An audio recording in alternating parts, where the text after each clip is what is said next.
एक बार एक आदमी था, उसके सामने चार चीजें रखी गई। दारू था, जुआ था, पर स्त्री थी और मीट मछली अंडा था। उस व्यक्ति से पूछा गया कि बताओ, अच्छा आप मुर्गे का मांस खाओगे?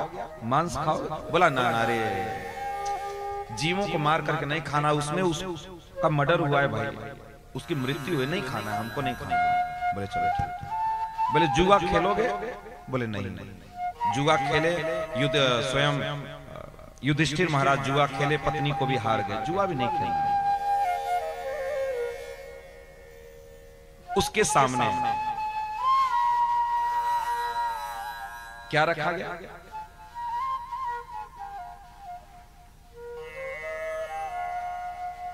जुआ नहीं खेला, मीट मछली अंडा नहीं खेला, नहीं खाया,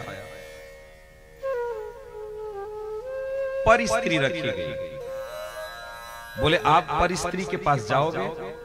बोला नहीं नहीं, हमारे घर में हमारी पत्नी है, हम पर स्त्री के पास नहीं जाएंगे, हम शादीशुदा हैं। बोले ठीक। बोले तो तुम थोड़ा दारू पियोगे? बोले दारू में क्या दोष है, वो तो पानी है और उसको पीने में कोई दोष नहीं है, आपको नहीं कह रहे हैं इसलिए। बोले कि कोई दोष नहीं है, ये कथा सुना रहे हैं, ये मत सोचना कि दारू में कुछ नहीं है। तो बोले कि दारू पियोगे? बोले हाँ, इसमें तो कोई दोष नहीं, कोई जीव हत्या नहीं है, कोई नुकसान नहीं, पी लो, पानी है, ये तो कोई दिक्कत नहीं है। उसको पिला दिया दारू। दारू पीने के बाद बोला अब थोड़ा सा अगर चखना मिल जाता तो आनंद आ जाता, एक आध दो पीस चाहिए था थोड़ा सा, वो भी खा लिया। बोला जुआ खेलोगे? हाँ खेल लेंगे, कोई दिक्कत नहीं। पर स्त्री? बोले कोई दिक्कत नहीं है, क्या दिक्कत है। एक चीज केवल ग्रहण करने से सारी चीजें हो जाती है। इसीलिए भैया बोले कि पीने के बाद खा लेते हैं बैठकर, लेकिन पीने से पहले नहीं खाते। काश अगर हमारा समाज पीने से पहले आपस में भाईचारा बना करके बैठ के खाने सीख जाए तो हमारे समाज का आधा दोष दूर हो जाए। बैठते ही तो नहीं हम आपस में, बैठते ही नहीं हम, बैठते हैं केवल एक उद्देश्य से। हमारा पहला उद्देश्य खाना नहीं होता, पहला उद्देश्य होता है हमारा पीना। पी लेंगे तो फिर कोई बात नहीं, खा लेंगे, कोई दिक्कत नहीं। इसलिए आपस में व्यक्ति बैठ करके 10 लोग 4 दिन खाते नहीं हैं, लेकिन बैठ के पीते हैं, पीते हैं, पीने का काम करते हैं। और एक बात मैं बताऊं, जो लोग पीते हैं वो ध्यान से सुनेंगे। शास्त्र में श्लोक आया, प्रायश्चित्तानि चिरणानि नारायण परांगमुखम न निष्पुनन्ति राजेंद्र सुरा कुंभ मिवापा। अगर किसी स्थान पे गंगा जल छींटा मार दिया जाए, किसी व्यक्ति के ऊपर गंगा जल छिड़क दिया जाए तो वो व्यक्ति पवित्र हो जाता है, पवित्र हो जाता है, कोई दोष नहीं। लेकिन अगर किसी पात्र में अगर आप दारू रख दिए, सुरा कुंभ, अगर किसी पात्र में आपने दारू रख दिया, उस पात्र को ले जाकर के गंगा जी के किनारे रगड़ रगड़ के घिस घिस के मारना, वो पवित्र नहीं हो सकता, वो पात्र कभी पवित्र नहीं हो सकता। तो बताओ, जब तुम इस इतने बड़े पात्र में अगर तुमने दारू डाल लिया, फिर जाके तुम घंटा बजाए रहे हो, घर में शंकर जी का रुद्राभिषेक करवा रहे हो और न जाने क्या क्या तुम कर रहे हो, तुम्हारे शरीर से तो कुछ संभव ही नहीं है। तुम्हारे शरीर से कोई धर्म का कार्य नहीं हो सकता है, उस शरीर को पहले पवित्र करना पड़ेगा।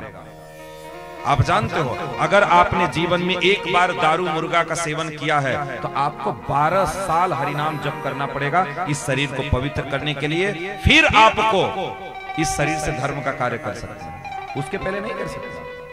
करोगे कोई लाभ नहीं मिलेगा। जैसे शास्त्र की वाणी में बताऊं, किसी खूंटे में अगर बकरी बांध दी, उस खूंटे में 12 साल गैया बांधोगे तब वो खूंटा पवित्र होगा, ये शास्त्र कहता है, हम नहीं कह रहे हैं। ऐसा मत सोचना कि हम अपने मन से कुछ भी बोल रहे हैं। 12 साल गैया बांधने से पवित्र होता है। तो हमारे ऋषि मुनि इसको दिए बता करके गए तो कुछ न कुछ तो जरूर होगा इसके पीछे, कुछ न कुछ जरूर होगा। अब जैसे आज 80% लोग दारू पी रहे हैं, लेकिन माँ बाप तो कहते हैं ना यार बुरा है ये अच्छी चीज नहीं बुरी चीज है, लेकिन हम कहां मानते हैं? मानते नहीं मानते। तो वैसे ही जो हमारी ऋषि परंपराओं ने हमको दिया, कुछ लोग मानते हैं, कुछ लोग नहीं मानते, कुछ लोग मानते हैं, कुछ लोग नहीं मानते हैं। और कुछ लोग कहते हैं, देखो आज हमारे रंजीत फौजी जी एक चीज हमको दिखा रहे थे, देख करके बड़ा हमको दुख लगा। मूर्ति पूजा मत करो, ग्रंथ मत पढ़ो, मतलब इन सब चीजों से वंचित हो जाओ। तुम कह रहे हो नहीं मानते, अच्छा इस संसार में ऐसा कौन व्यक्ति है जो धर्म को नहीं मानता? कोई एक व्यक्ति है जो इस संसार में धर्म को नहीं मानता? कोई नहीं मिलेगा। अगर आप अपनी पत्नी के साथ भी रिश्ता रख रहे हैं तो पत्नी के साथ जो आपका रिश्ता है वो भी धर्म है कि नहीं? अगर आप अपने बेटे के साथ पिता धर्म को निभा रहे तो धर्म है कि नहीं? अगर आप अपने बेटी के साथ पिता का धर्म निभा रहे हो तो पिता हो कि नहीं, पिता धर्म का पालन कर रहे हो कि नहीं? आप ये नहीं कह सकते कि हम धर्म का पालन नहीं कर सकते। हाँ, कुछ लोगों के चक्कर में आकर के हम मनहूस जैसी बातें करते, वो अलग का मैटर है। लेकिन आप ये नहीं कह सकते हम कुछ नहीं मानते।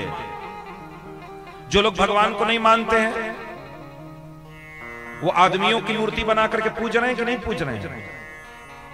तो फिर जब उनको नहीं पूजते तो इनको क्यों? अगर हम नहीं मानते तो हम किसी को नहीं मानेंगे। हम अगर नहीं मानते तो हम किसी को नहीं मानते। देखिए, हम ये नहीं कहते कि आप किसी को मानो, लेकिन नाटक मत करो,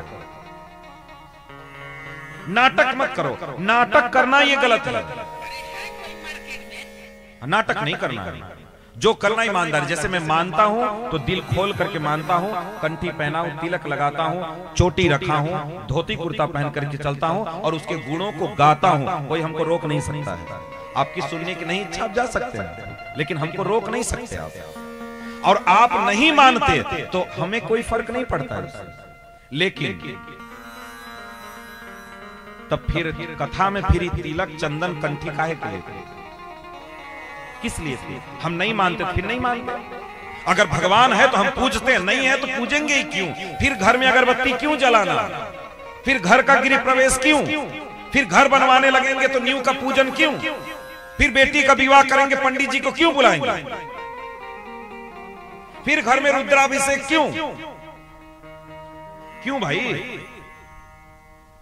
हम नहीं मानते तो मत मानो, कोई फर्क नहीं पड़ता। लेकिन ये नाटक मत करो, नाटक मत करो कि हम ये नहीं मानते लेकिन ये करेंगे। नहीं मानते तो दिल खोल करके मत मानो। हम नहीं मानते, नहीं मानते, कोई फर्क नहीं पड़ता। लेकिन आपके अंदर से ये कभी गवाही नहीं देगा। क्यों? क्योंकि जब जब हम श्लोकों का कानों से श्रवण करते हैं श्लोकों को, तो हमारे रोंगटे खड़े हो जाते हैं। आप क्या जानो, आप ऋषियों की संतान, आपको नहीं पता है। आप ऋषियों की संतान है, आपको नहीं पता। आपके रोंगटे को पता है कि आप कौन हैं। आपके रोंगटे को पता है, आपका रोम रोम बता देता है। अच्छे से मंत्रों का उच्चारण होता है तो हमारे रोंगटे खड़े हो जाते हैं, रोंगटे बना जाते हैं। आप ये नहीं कह सकते। और देखो, मैं मानने न मानने के पक्ष में या विरोध में नहीं हूं। मेरा सीधा कहना है, मानो तो मानो, न मानो तो नहीं मानो। मानेंगे भी, फिर मंदिर में भी जाएंगे, फिर नहीं मानेंगे, फिर वहां उद्घाटन में भी जाएंगे, पूजा भी करवाएंगे, पंडित जी बुला के मंत्र भी पढ़वाएंगे। फिर ये नाटक मत करो, कुछ मत करो। नहीं मानते, नहीं मानते तो विवाह, शादी, यज्ञ, आहुति, पूजा, पंडित जी को बुला करके बेटे की शादी मत करवाओ। फिर भगवान नहीं है तो कहां स्वाहा स्वाहा कर रहे हो? फिर अगर भगवान नहीं है तो बेटे बेटी की शादी में कहां स्वाहा कर रहे हो? फिर काहे पैसा खर्चा कर रहे हो, काहे बर्बाद कर रहे हो?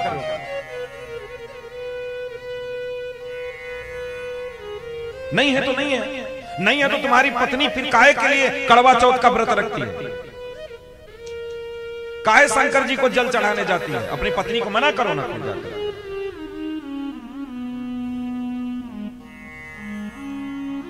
नहीं है तो कोई नहीं है, और है तो है। इसलिए नहीं मानना है तो कोई दिक्कत नहीं, उससे कोई फर्क नहीं पड़ता, लेकिन मानना है मेरे भाई तो अच्छे से मानो, अच्छे से मानो। वैसे ही एक लड़का था, वो भगवान को नहीं मानता था। आपस में लड़के पढ़ते थे, पढ़ रहे थे, तो वो कहता था कि हम भगवान को नहीं मानते। तो और उसके जो दोस्त थे बोले नहीं मानते तो कोई बात नहीं मानते तो मत मानो। एक दिन आपस में खेल में ही ऐसे कोई बात हुई, आपस में खेल ही रहे थे, तो एक दूसरे से ऐसे छीना झपटी में उसके जेब में हाथ एक लोग डाल दिए, तो उसके जेब से माला निकली, जप करने वाली माला। बोले यार तुम तो कहते हो कि भगवान है ही नहीं, तो तुम्हारे जेब में ये माला क्या कर रही है? तो उस लड़के ने कहा माला तो इसलिए रखे हैं कि मान लो भगवान हो गए तो क्या करेंगे, मान लो भगवान हो गए तो क्या करेंगे? अरे सरकार, बाहर को छोड़ दो, आपकी आत्मा ये अलाउ नहीं करती, आपका मन कभी नहीं मानेगा कि भगवान नहीं है। कोई न कोई जरूर आपके अंदर होगा। चलो कृष्ण नहीं होंगे, राम होंगे, राम नहीं होंगे, विंध्यवासिनी मैया होंगी, विंध्यवासिनी मैया नहीं होंगी तो कोई गणेश जी, लक्ष्मी जी, पार्वती जी, कोई न कोई तो होगा ही नहीं। ऐसा तो है ही नहीं कि किसी के मन में कोई नहीं हो, कोई नहीं सकता।